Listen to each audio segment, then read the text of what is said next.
You're listening to the AfterBuzz TV network, now the largest new media platform on the web, and your #1 source for after-show entertainment. Very good, Keith Johnson.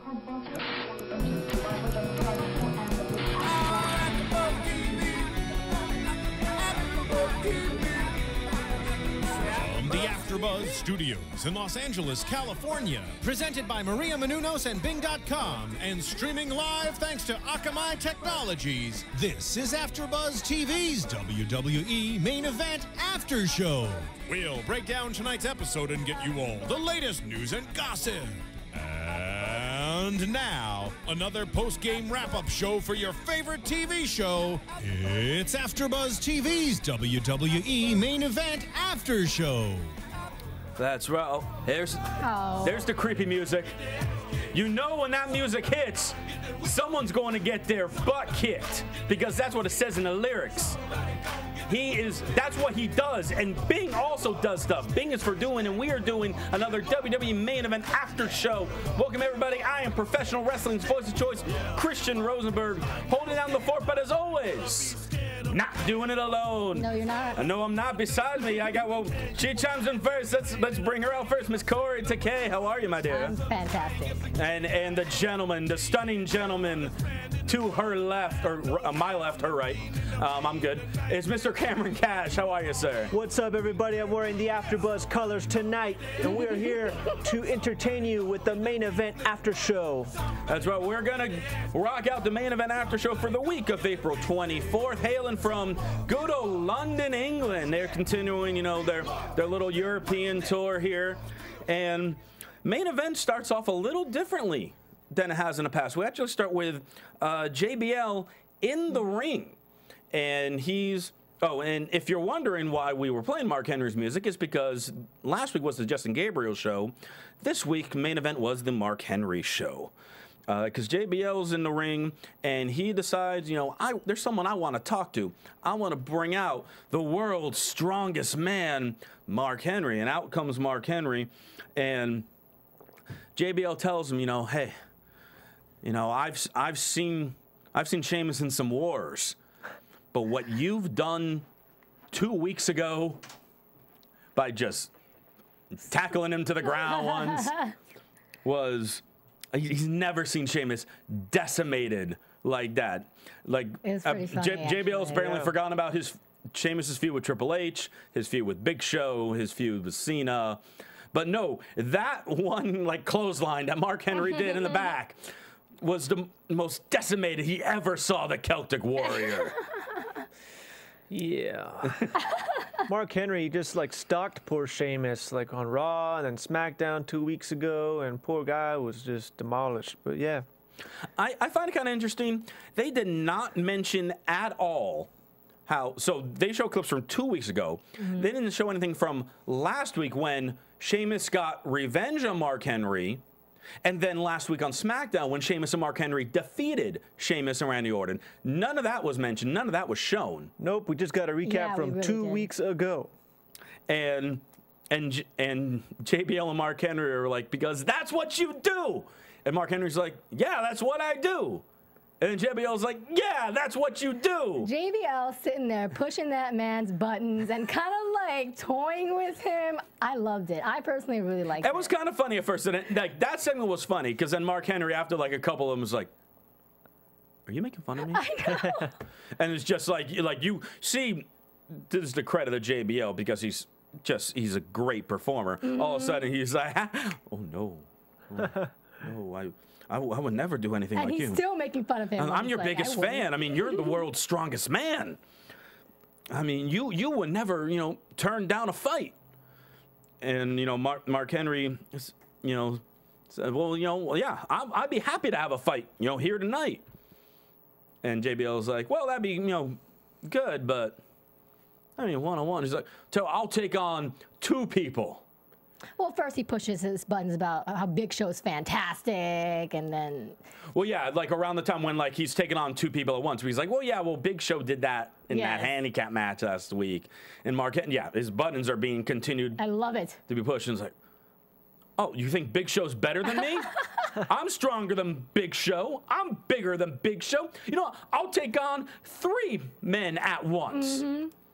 And JBL is, you know, starting to get into it. Is like, you know, this is getting good, but you know, why don't you make history? Why don't you do something that nobody has ever done before? And, you know, like the 6-month history of main event. Yep. Take on 4 superstars in a gauntlet match. Bam. And Mark Henry's like, bring it. Bring it on. How did you guys, sorry. No, go ahead. How did you guys feel when you heard that it was going to be a 4-way gauntlet match? I mean, I like the ideas of gauntlet matches once in a while, if the storyline builds up to it. But you really never see a gauntlet match with a heel. You know, you see, hey, can Cena run the gauntlet? Can Sheamus run the gauntlet? Can Randy Orton run the gauntlet? And, you know, you'll see, like, how many people they can actually go through, or if they're successful in going through it. You rarely really see it with a heel. But so I kind of liked, I found that a little refreshing, just kind of see what they would do with it. But the thing that kind of bugged me, and this is something I don't know how familiar you guys would be with it, is there's almost like an urban legend type deal in wrestling. And that is your announcers, your managers, your referees, they should never be bigger or taller than the wrestlers they're around. JBL is taller than Mark Henry. As much as I love JBL, and I can hear him commentate every match because he's the best commentator there today, that should not have been him in the ring with Mark Henry. Ah, come on, man. Yeah, I'm with Cameron. Yeah, it's not a big deal. They look perfectly fine. I mean, Mark Henry, by mass alone, is bigger than JBL. Let them break the rules. Yeah. Well, I'm not going to tell him what to do. I mean, honestly, it reminded me of a little, just do a quick trip down memory lane, because for a few years I was actually working as a referee in the midst of my commentary. Look at that. I know, I'm a man of many talents. I just can't wrestle if my life depended on it. And I was reffing this tag team match, and one of the guys on the heel tag team, good wrestler, has like a good charisma. It's like 5'4", like short guy. And there was a point where I counted, it was a 2 count, and he tried to, get in my face and started, what do you mean that was 2? And everyone in the crowd started laughing at him because I'm 6'1". And, and I'm, acting like a referee where I'm supposed to be authoritative, but at the same time, I know, hey, this guy can beat the crap out of me. But, it's just like some images like that. Now, with JBL Mark Henry, it's a lot closer, and JBL used to wrestle. But there are, other situations. That's why, for example, Charles Robinson, who I believe is the shortest referee, he's pretty much the only ref that ever refs Rey Mysterio matches. Because he's like one of the only refs that might be as tall or shorter than Mysterio. I see. Right. Well, I see what you're saying, Christian, but you guys want to know what I thought about this segment? What did you think about the segment, Cameron Kash? Well, Corey asked us, what did you think of it? And honestly, as soon as I heard that it would be a gauntlet match, I took out my pillow and my blankets because I knew it was going to be a bore fest. That's exactly what I did, and I reclined on my sofa. That's what you did. That's what I did. That's what you did. It's exactly what I did. And, the match, I mean, we're going to go through the match because it's a 4-step process as he just super slams or does a world's strongest slam on everybody. But the main reason why I didn't like this, guys, the main reason is because it made Mark Henry now the world's most insecure man. And that is something that they should not be doing right now. He needs a better gimmick than that. They need to bring back the sexual chocolate, the sexual chocolat. That I disagree with you on. I love the world's strongest man gimmick.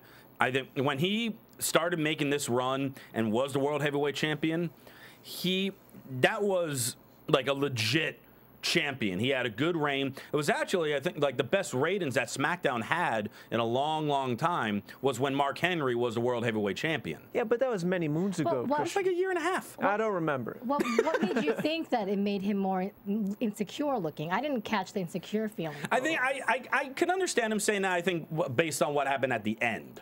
No, I mean, no. That's not insecurity. That's just like how he's threatened by how maybe he might be made fun of from JBL, or that maybe Big Show is better than him. It's like, come on. Oh, I see what you're saying. That shows his insecurities, and he shouldn't have any. But I don't think it's insecurity so much as it's pride. All these wrestling superstars have this pride. So every time they have a challenge, most of the time they step up to the plate. And speaking of pride and the superstars, we find out the first opponent in this 4-man gauntlet is Jey Uso. And? Oh. It's Jimmy Uso, actually. Jay and Jimmy. Was it Jay first or Jimmy first? It was Jimmy first. I think it was Jimmy first. Oh, I thought Jimmy was the one with the tattoo because he was second. Jimmy was the one that got pinned first. Okay. Maybe I have it wrong. Or someone in the chat room maybe can correct. But let me get my imaginary. I thought you had it out. Sorry. I'm pretty sure it was Jimmy. That's what I have down. Well, regardless, again, the lowest people on the card with Pyro, as I always like to call the Usos. You do.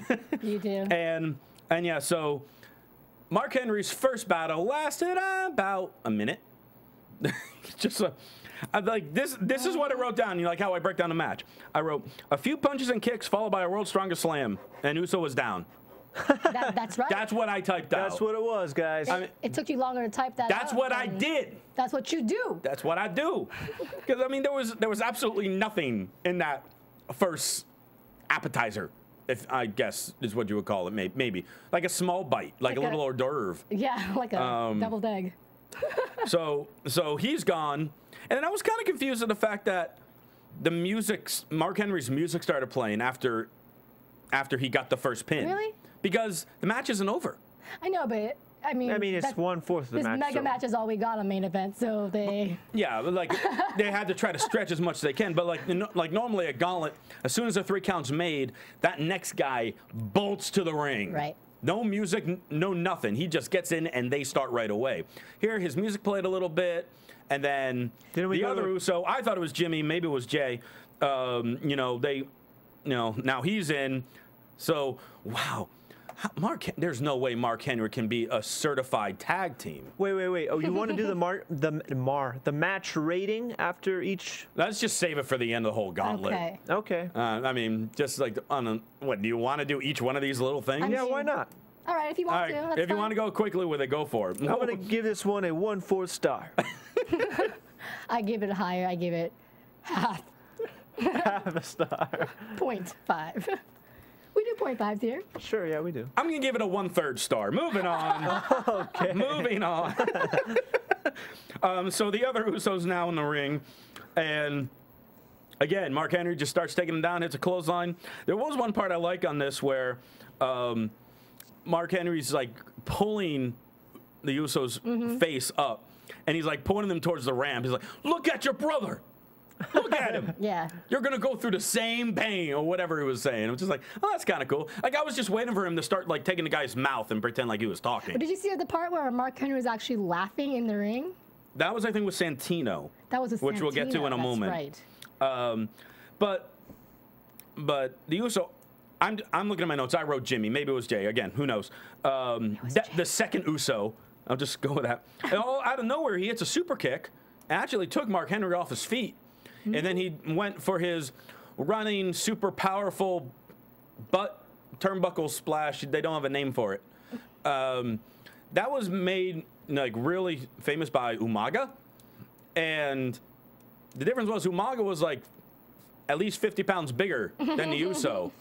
I mean, the move looks devastating, but it would look a lot more devastating if he was a lot bigger. And by bigger, I mean like a lot fatter. I'm not saying like the guy needs more muscle or anything. You mean like obese? Wider. Thank you. Okay. Wider is the nice way of putting it for that particular move. Comeback though didn't last long because then Henry like got back up, knocked him down, and Uso was like teetering. He's getting up and then he's falling down. No, actually you were right. That's when Mark Henry started laughing right at the end there. That's what I thought. And then Mark Henry picks him up, another world's strongest slam. He's gone. He defeated the whole tag team. Yep, and such a well-respected tag team like the Usos. Yes. Bada bing, bada boom. That was it. 2 down, 2 to go. Rating. 0.5. I'll give this one a 1. Okay. 1 star? Come on, man. Steven in the booth says 1.5. All right. And he drew it out as well. I'm giving this one a 1/2 star.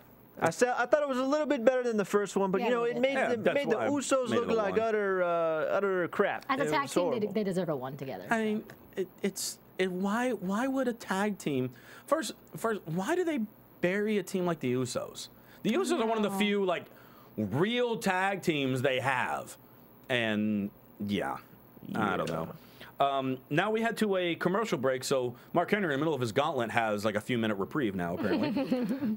And we find out, though, that this Friday on SmackDown, we will have The Undertaker in action. Which should be great. One-on-one with Dean Ambrose of The Shield. I am ecstatic for this. And the fact that Dean Ambrose has been around, like as far as on Raw and stuff, maybe 6-7 months at best, and they're giving him a one-on-one match with The Undertaker. That's a big deal. It's a really big deal. Yeah. Cameron, I can't tell by your expression what you think of this. I know he's. Honestly, guys, this main event was so bad, and I'm like just so down about it that like anything at this point, you know, yeah, I don't really. That's know. why you have to have SmackDown. That's why to you got to be look excited forward for Ambrose Undertaker on Yeah, SmackDown. but I haven't seen SmackDown in like 10 years, so I'll probably just wait for Raw. I'm just saying the truth, guys. Well, I think you should tune in for that match, and because actually a friend of mine, this is about our opinions, right? Yeah. A friend of mine posted on Facebook earlier today, and I thought it was like a perfect comparison that I know you might appreciate. He compared Dean Ambrose to Brian Pillman as far as the way he talks, the way he wrestles around the ring, his charisma. I think that's a perfect comparison. Dean Ambrose, the loose cannon? Yeah, he can act like a loose cannon. I don't really see the resemblance, but okay. I'm not saying they have to like look like twins. I'm saying his style like personality-wise, and everything. style-wise. I really think that was a great comparison. Obviously, he's making it into his own, but I can see like little hints of loose cannon Brian Pillman in there. Brian Pillman had a bit of goofiness in him when he would do his segments. Are you talking about like during the whole Stone Cold era? Yeah, like the Stone Cold when he was part of the Hart Foundation, all of that. He was a bit kind of a goofy kind of character, not serious like I think Dean Ambrose. Yeah, but Ambrose also has that like little like you can see like he's waiting this. There are times where he looks like he could snap, like just kind of like just his mannerisms. I mean, I'm in love with all three members of the Shield. They're fantastic, and I'm excited to see what Ambrose does one-on-one. And here's the thing, though. They keep saying the Shield's undefeated. They're not. On Raw, like 6 weeks ago, it was Seth Rollins versus Big Show one-on-one, and like 2 minutes in, the rest of the Shield attacked Big Show, and he won by DQ. So... But maybe that's because it's by... I mean, by the team, like in 6-man, are undefeated. Come on, it's WWE. They don't really try to make people remember. I remember stuff, Cameron. They don't remember. That's good. I'm glad you remember stuff. Yeah. You know what else I remember? I remember to always plug iTunes, because iTunes is where you can listen to our awesome podcast, as well as all the other great podcasts. I started great, as well as all the other great podcasts, such as Monday Night Raw AfterBuzz, SmackDown AfterBuzz, all different other shows. And, you know, you could rate and comment and subscribe. Most importantly, tell friends. Give us that 5-star rating. We're like right around like 4.5, 4 3/4 stars right now, which is awesome. Yes. And you feel free to also, you know, like and comment our YouTube page. And also tell people, our general manager, Mr. Phil Svitek, announced it last week. Make sure you tell people that you can watch all your favorite AfterBuzz shows now live via your iPad, your iPhone, your Android device. So many more opportunities to watch us live and in person and have fun hearing what we have to say and whether or not you agree or disagree. That's what we need the comments for. If you agree with... Yeah, we love those. Do you think Dean Ambrose is like Brian Pillman? Let me know. Agree with me. Or if you don't, then agree with Cameron. Let us know. Leave a comment. And then tell me who he is. Brian Pillman, I'll explain to you later. He was a fantastic wrestler in the late 80s, early 90s. Actually through the mid-90s. All right, so from there, Mark Henry's next opponent... Santino.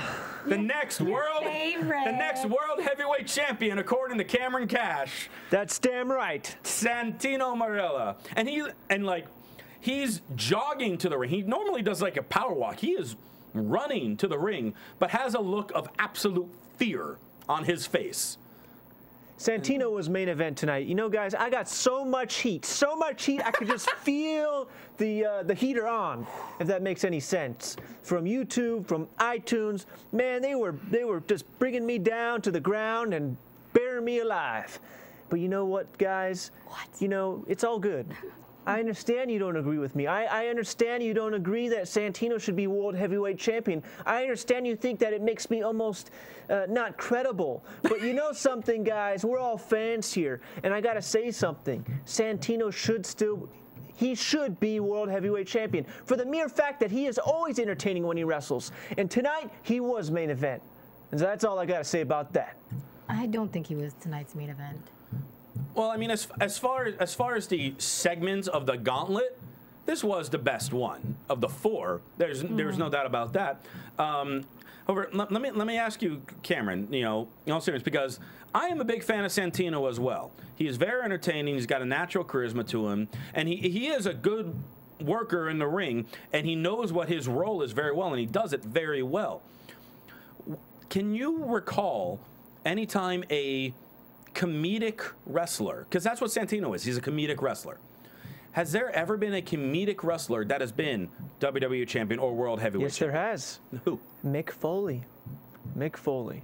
When he was just Mick Foley, he was quite the comedic wrestler, you know, the rock and sock connection. Yep. And when he became WWE champion, that was the highlight of, one big highlight of the WWE, and of course the biggest highlight of his career. And I think Santino, in many ways, is the modern-day Mick Foley. Unfortunately, though, they're making him job every match, which isn't getting his career anywhere. But if they just give him a little bit of a serious side, give him some DDP yoga, give him a Rocky training montage, yes, he will be a main event caliber superstar. Do you think he needs to get rid of that sock, or? No, I think the Cobra is amazing. Keep it. Well, let me, you know, if you're comparing him to Mick Foley, where I can see, because at the time Mick Foley did have a lot of comedic stuff when he won the WWE title for the first time. But how did he get to that point? How did he build up that fan base? By being a psychotic guy who took falls and took. But it was funny. Like, Dude Love was hilarious. I never forget when he came out and debuted as Stone Cold's tag team partner. That was hilarious. But I'm talking about, like, before that, he built his way up by being what they called deranged. By being someone that you've never seen before, because he was the only guy that had 2 different themes. He had a different theme when he walked in as to when he walked out. And he was just so out there and just so violent. And that's what gravitated fans. That's what really helped gravitate the Attitude Era, too.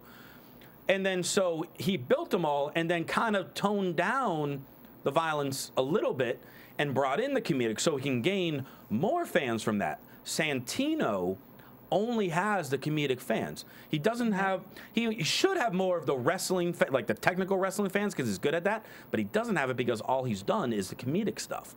And that's why, unless they do a big change with him, I mean, he could certainly win titles again, but I don't see him winning the big one. Well, the Santino right now, I don't see it either. I agree with you. But if you give him that serious side, like I said, then it will make much more sense. I mean, if you remember when he first came in, he was kind of like the serious Santino, winning the Intercontinental title, just coming out of the crowd. Yeah. So the Milan Miracle. Yeah, that's right. But yeah, well, I mean, we'll wait and see if they do decide to do something with Santino. Hopefully they do. So Henry takes control quickly with a headbutt and a fierce kick to the back on Santino. And Santino, though, starts fighting back. He goes for his little, like, splits into the hip toss. But Santino, you're not going to hip toss Mark Henry. Mark Henry's over 400 pounds. And Mark Henry just kind of stands there, stares at him, and just wails him with a clothesline. But Santino still starts fighting back, and all of a sudden, out of nowhere, pulls out the Cobra. We're thinking, oh, okay, this is going to be cute. He's going to try to get the Cobra or whatever. And he hits him with the Cobra. I mean, like, that was, like, probably the biggest highlight of the entire show to me, was the fact that Santino hit the Cobra Mark Henry, and the fact that Mark Henry fell from the Cobra. Santino is in shock, hops for the cover, 1, 2, and Mark Henry literally throws him from on his back over through, like, I think it was either the bottom rope or the second rope. Outside the ring. And he threw him out of the ring, just fierce power. And the fact that Mark Henry has already wrestled 2 guys and on his 3rd guy and still has the strength to do that is incredible. Santino, though, he tries to shake the cobwebs out, as good old JR would always say. Hops up to the top rope, goes for a flying crossbody. Caught. World's Strongest Slam. Santino gone. Yeah. Rate that one. 2. I give that one a 1 star. And you said that was the main event and you give it a 1 star. Hey, the whole main event, in my opinion, this week was horrendous. Yeah, I'm with you too. I really didn't like today's episode. But compared to Jey Uso versus Mark Henry, I give that a 0.5 star. Jimmy Uso versus Mark Henry, I give that a 1.4 star. A 1 star, guys, is pretty good. So that's what I'm going to leave it at. I'm giving that one 2.5 because because that one, the way that match was set up, I can see that being like a match that you would see just a one-on-one match as far as the length of it they gave and everything like that on a Raw or SmackDown. It made Henry look strong. Santino did get a couple things in. The crowd got behind it. It was like I could have lived with that being the only Mark Henry match on main event. And then they do other stuff. But no. So Mark Henry celebrating. He's like, I've gotten 3. He's looking at JBL. I got 3 of them down. 1 more to go. Who's it going to be? Who am I going to take out? My dear. And who comes out? The Great Joke. See, this is what they I don't want to say this is what they should have done because I don't want to like rewrite stuff. But you kind of do. Let's rewrite it all, damn it. But what would have been great is if number 4 of the gauntlet was Sheamus. Yeah, that would have made perfect sense. Out comes Sheamus. He's running, he's charging, he's attacking him. Then Henry leaves by countout and Sheamus wins. That would have made sense. It would have built the storyline and everything. But no, as you said, number 4 was the Great Khali. Why? And it's funny because like they start and like they're staring face to face. Mark Henry's looking at him. He's like, "So you're the 4th man, huh?" And I swear, Khali's looking at him like he has no idea what he's saying. Yeah, no, he doesn't. I mean, like Khali just has a complete confused look on his face. And Khali starts off in control, hits a couple of his world famous chops. So we saw about 40 of those last week. Even hits his chop. Oh, I'm sorry, he didn't hit that yet. But he goes for a kick on the turnbuckle. Mark Henry goes out of the way, and then, as every great Khali match is, the opponent begins to work on Khali's knee. And that's what he does. And then Kaori, the great Kaori. The great Kaori. That's sorry, guys. The great Khali. My apologies. The great Khali then proceeds to take a long-lasting nap on the ring floor. He was like in the center. There was like a leg lock where it did look like Khali did take a quick, like he just wasn't reacting at all. Just snoozing. After some work on the knee, Mark Henry goes for a splash, but Khali, with his superior agility, rolls out of the way. Khali starts fighting back, now he hits that chop. Mark Henry is down, but he kicks out at 2. The tenacity and determination that Mark Henry has to go through this gauntlet. Khali is shocked that he kicked out of the chop.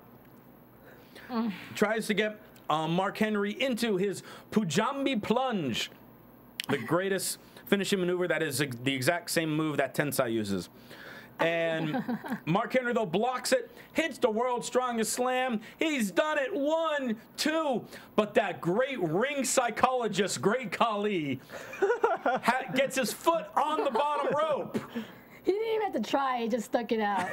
He could be in the middle of the ring and his foot would reach the rope. It's like taking your foot out of your blanket when you're a little hot, you know? Yeah. And so Mark Henry's like shocked. He's like, you got to be kidding me. I gotta lift this guy up again. I mean, come on, Great Khali is like 400 pounds. He's a big dude. Yeah, he's a big dude. But and then from there, Khali though starts fighting back, hits another chop on the head of Mark Henry, and Mark Henry falls and rolls out of the ring. All right. Well, so what's going to happen here is Khali going to chase you, and then you're going to hit his knee on the stairs somehow, and that's again, and whirl him in and finish it up. That's how this match is going to end. Oh no, you're going to chase Hornswoggle around, distract Khali, and then trap him, and that's how it's going to end. No. What? Then what happened, Cameron? Baga the rattlesnake is here. No, I wish. No, it's a count out. Oh, that's right. Mark Henry just walks out. Mark Henry. He literally does this. Yeah, he's like, forget it. I've only been on the show for like 40 minutes now. I don't need to finish up the 4th guy. Even JBL and commentary saying like, you had him. You're like, why are you leaving?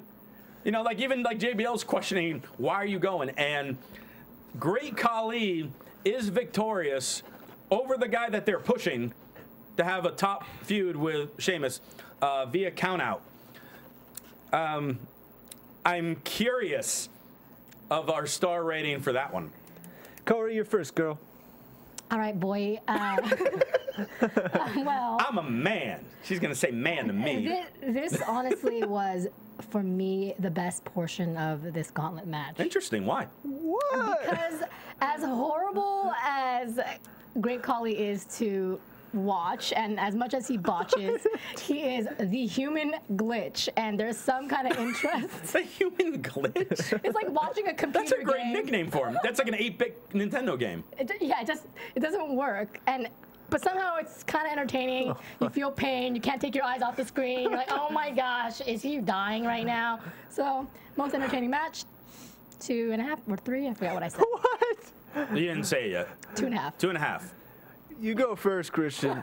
I got to leave this for the last one. I'm sorry. I'm giving this one, I mean, out of the 4, I guess I'd rank it second because it had some time.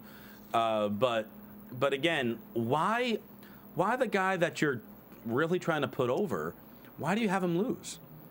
And lose to someone that he's not feuding with. Again, Why if ask it was why? try Bud Dry. Yeah, remember that ad? I do. I don't know where that came from.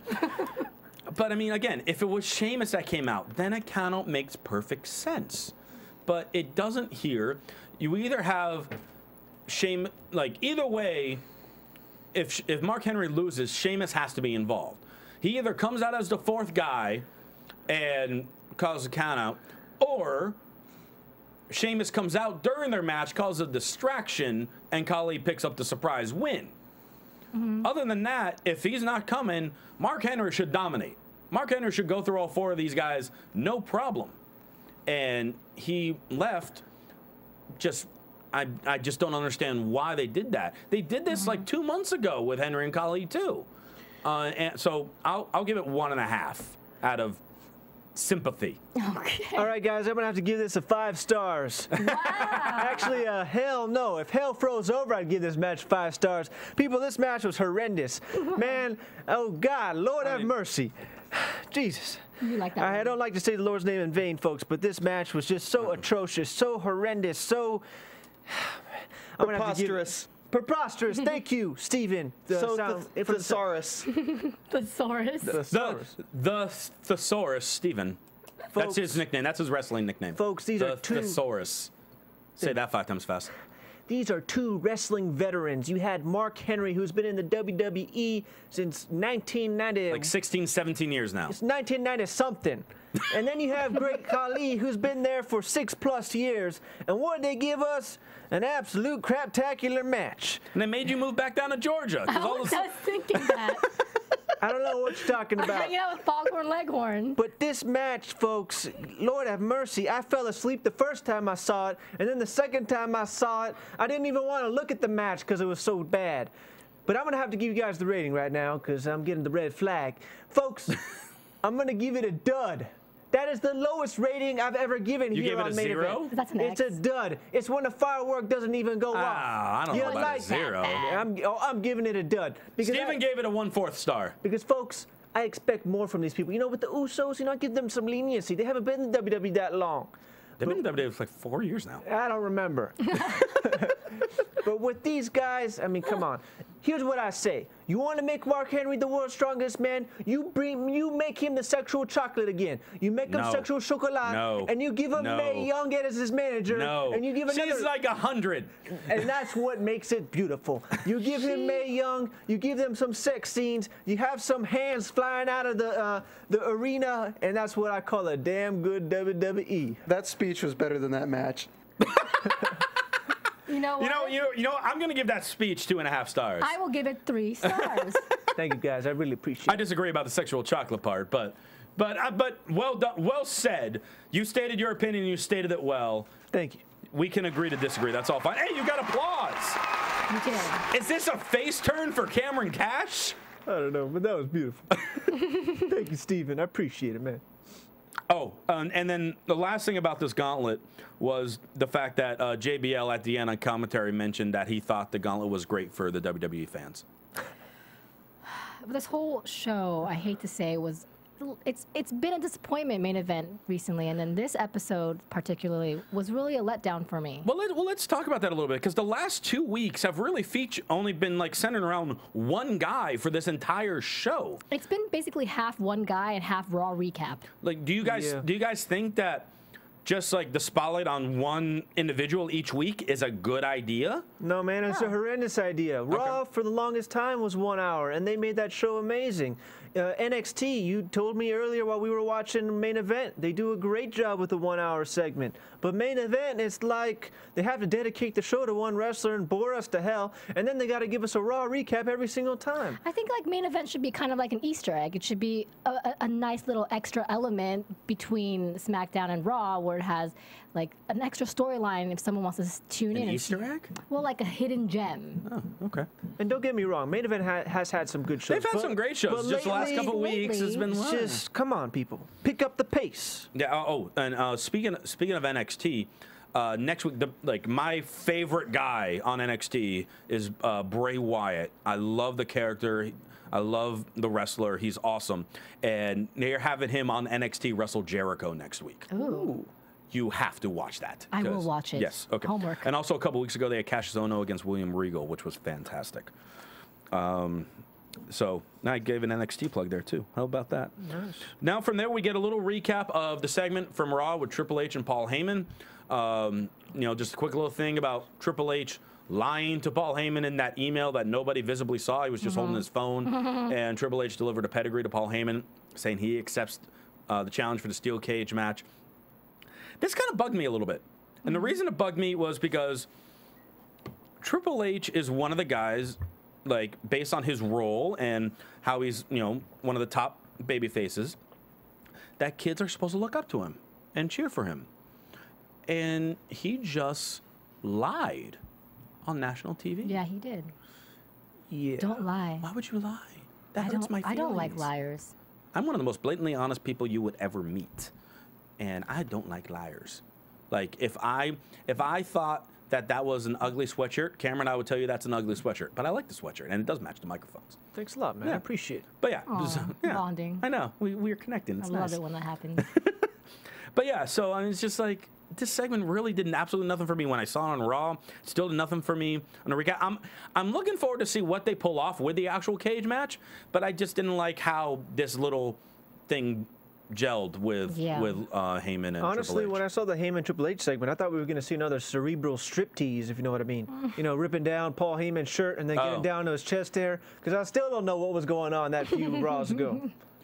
Dude, he was like just seriously like trying to beat the crap out of him. I enjoyed that. I enjoyed that segment. It was an interesting segment. I still don't know what the underlying reasons though were for. And from there, we come back to main event, and we have Matt Striker on the stage, and he is introducing to us Zeb Coulter, who comes out with no music. He doesn't come out to Swagger's music or anything. He just kind of walks out. No time for music. Like, well, I mean, they've shown him walk out. You can't have music go while he's physically walking? The DJ forgot, okay? The DJ. The WWE hires a DJ.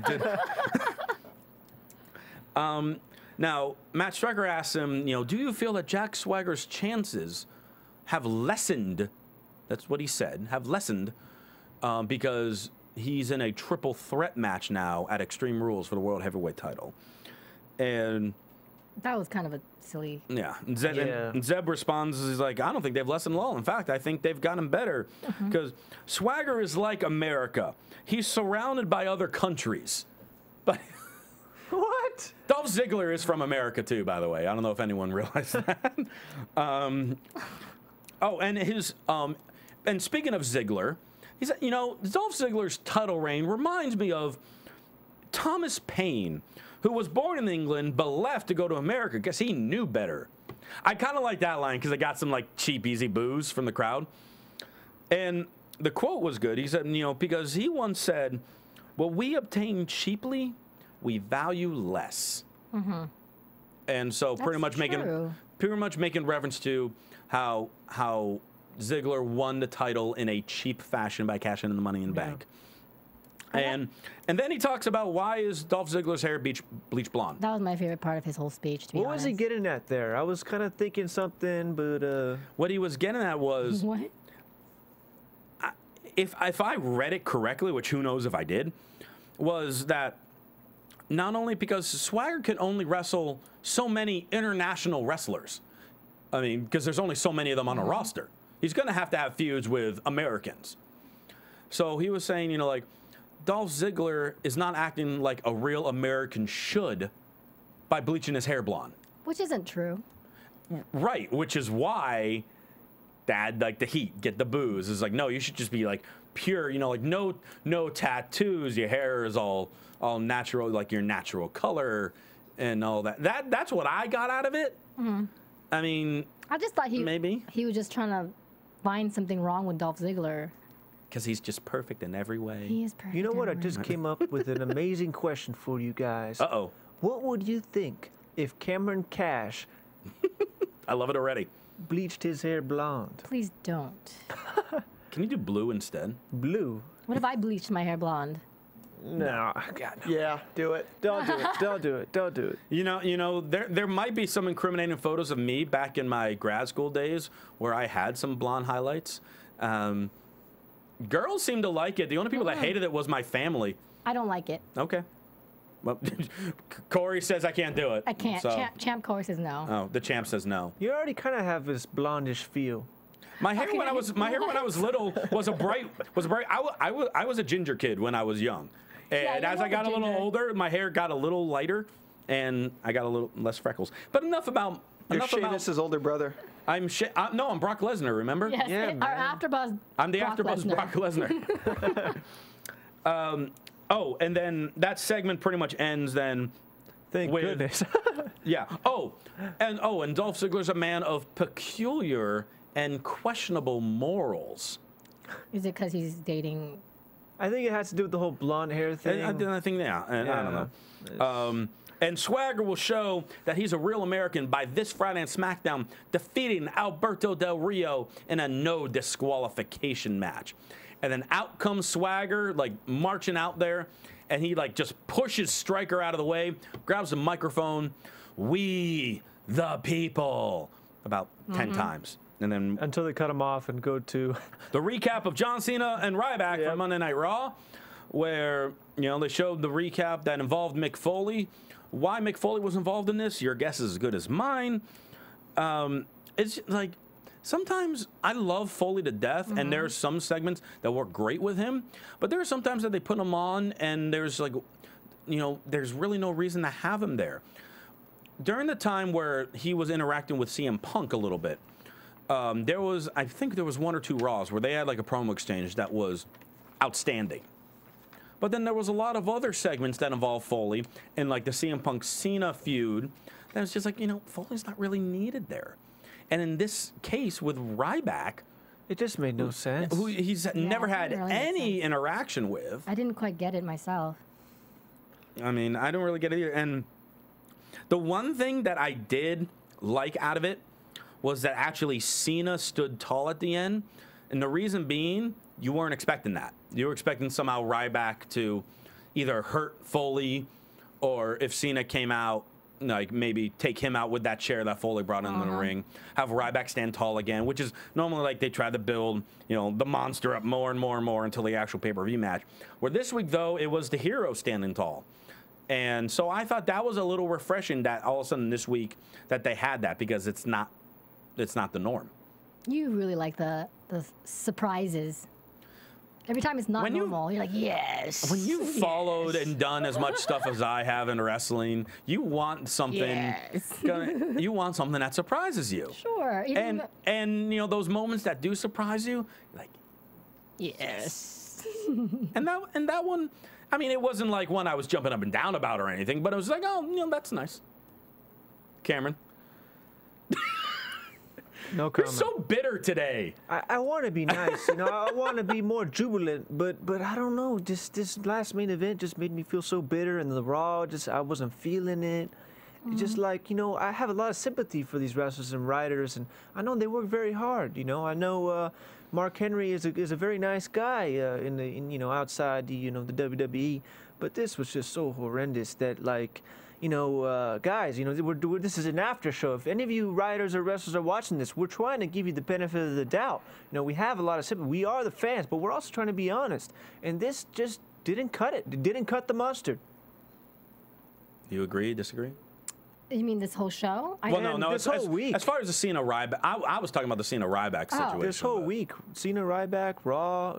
Raw was better this week than it was last week. I'm okay with the I didn't hate Raw. I didn't hate Raw this week. I thought Raw was decent. It wasn't as good as that one after Mania, I mean, by any means, but I thought it was a solid Raw. And speaking of that, then main event ends. Our main event of main event is the last 10 minutes. Wait, I'm sorry, Christian. Kaori didn't say what her opinion was. Oh, I'm sorry. I thought she did. Oh, what did I say? Oh, you were just like, I don't know. So I figured that was the end of it. Fine. No, I'm just saying that I don't mind the Cena Ryback thing. I actually kind of like it. I like the build-up, and I like what's going on with them.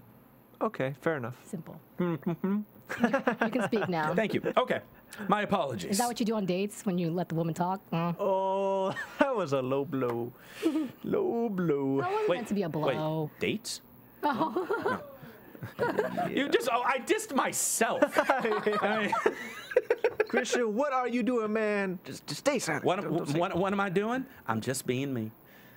Yeah. I don't know what that means. Honesty.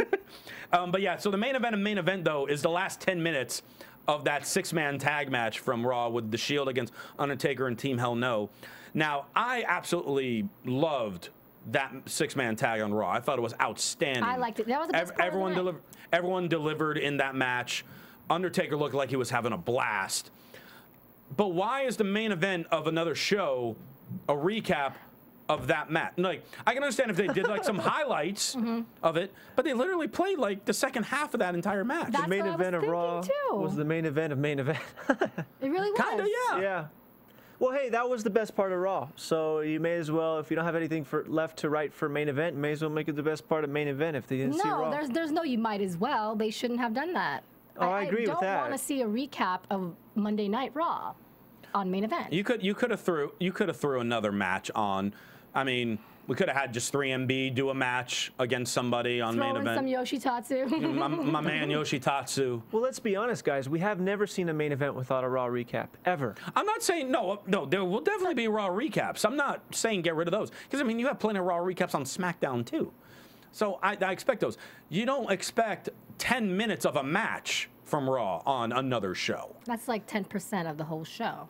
Well, if you take a commercial and stuff, it's like 25%. Right. Yeah. It's a lot. Great points. And then we do find out, though, also, besides another reminder that on SmackDown will be Undertaker and Dean Ambrose, on Raw, we will have a handicap match with The Shield versus John Cena and Ryback. How are the two going to get along? I'm looking forward to this one. Okay, if John Cena, Ryback, and Sheamus couldn't beat The Shield, why would John Cena and Ryback, without Sheamus, and they hate each other, beat The Shield? Believe in surprises, Christian. Believe. A little kid in you will be happy. I don't blame Christian. I actually got to agree with you on this one, buddy. 100%. Oh, you guys. Yeah. But needless to say, that's how this week's main event ends. Again, we just kind of follow one guy. We'll see if they're actually going to make this into a trend. Hopefully, we'll just have like separate matches altogether next week, but we shall wait and see. And in the meantime, while we wait and see, Cameron Kash, how can people communicate to you? All right, guys, I love you all. My name is Cameron Kash. Yeah! Thank you, people. I like that theme song. My name is Cameron Kash. You can follow me on Twitter at LAExposed, no E before the X. You can also follow me on Facebook. /LA Exposed. I just did an interview with Bishop Emeritus Tyson Miyata, and I also did an interview with Amy Chavez, an author who did the Shikoku Pilgrimage. Also did an exclusive at the UCLA ISG Culture Show. Check me out. And you can find me on Twitter at KAORIOUS. That's also my Instagram, Facebook, and all that good stuff. I am also doing a weekly radio show on Iconic TV Radio. There you go. You can follow me at CRosieVOC. You can also watch and listen to me here Mondays at 10 p.m. for The Voice AfterBuzz.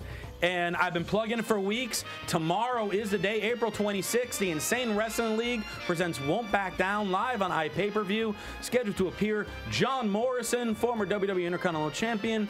Also, huge independent wrestlers, the Young Bucks, Willie Mack, Drake Younger. The music randomly just stopped, but I'm going to keep going. Eric Watts from Tough Enough, and many, many more. There it goes again. So you could also, if you have a Roku, you can watch it on your Roku. And if you watch it live on your Roku, you get it for free. And if you're watching live pay-per-view, it's only $5. So go to theiwl.com, check me out while I commentate all those matches. And, you know, I'm going to have a great time there. Hopefully I'll see you guys there. We shall see. And on behalf of Cameron, Kaori, I am Christian Rosenberg, and we will see you next week. From Bing.com, executive producers Maria Menounos, Kevin Undergaro, Phil Svitek, and the entire AfterBuzz TV staff, we would like to thank you for listening to the AfterBuzz TV network. To watch or listen to other after shows and post comments or questions, be sure to visit AfterBuzzTV.com. I'm Sir Richard Wentworth, and this has been a presentation of AfterBuzz TV. Buzz ya later! The views expressed herein are those of the hosts only and do not necessarily reflect the views of AfterBuzz TV or its owners or principals.